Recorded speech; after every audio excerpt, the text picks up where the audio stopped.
Hi everyone. ఈరోజు chicken పచ్చడి చేశానండి, కానీ చాలా తక్కువ క్వాంటిటీలో చేశాను. ఎందుకంటే ఫస్ట్ టైం ట్రై చేస్తున్నాను కాబట్టి ఎలా వస్తుందో అని చాలా తక్కువ క్వాంటిటీలో ట్రై చేశాను, కానీ చాలా టేస్టీగా వచ్చిందండి. ఒకసారి మీరు కూడా ట్రై చేయండి. ముందు ఒక పాండ్లీ పెట్టుకొని అందులో కొద్దిగా ఆయిల్ పోసి, ఆయిల్ వేడిన తర్వాత ఉప్పు పసుపు కలుపుకున్న చికెన్ను అందులో వేసి ఈ కలర్లో వచ్చేంత వరకు వేయించుకున్నాను. ఇలా వేగిన తర్వాత దాన్ని తీసి పక్కన పెట్టుకున్నాను. తర్వాత ఒక టేబుల్ స్పూన్ అల్లం వెల్లుల్లి పేస్ట్ అనేది మనం ఈ ఆయిల్లో యాడ్ చేశానండి. యాడ్ చేసి అల్లం వెల్లుల్లి పేస్ట్ అనేది దోరగా వేగేంత వరకు వేయించుకున్నాను, అంటే పచ్చివాసన పోయేంత వరకు. ఆ తర్వాత ఇందులో కొద్దిగా కరివేపాకు రెబ్బలు వేశాను.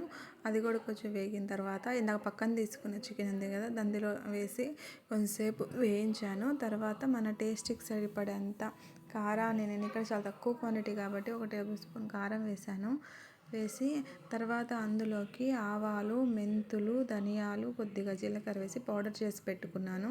ఆ పౌడర్ని కూడా కొద్దిగా వేసి తర్వాత ఉప్పు వేసి కొద్దిగా వేయించాను. ఒక 2 నిమిషాలు వేయించిన తర్వాత స్టవ్ ఆపేసాను. ఇది చల్లారిన తర్వాత సగం నిమ్మకాయ బద్దలు పిండుకున్నానండి, అంతే. చాలా టేస్టీగా వచ్చింది.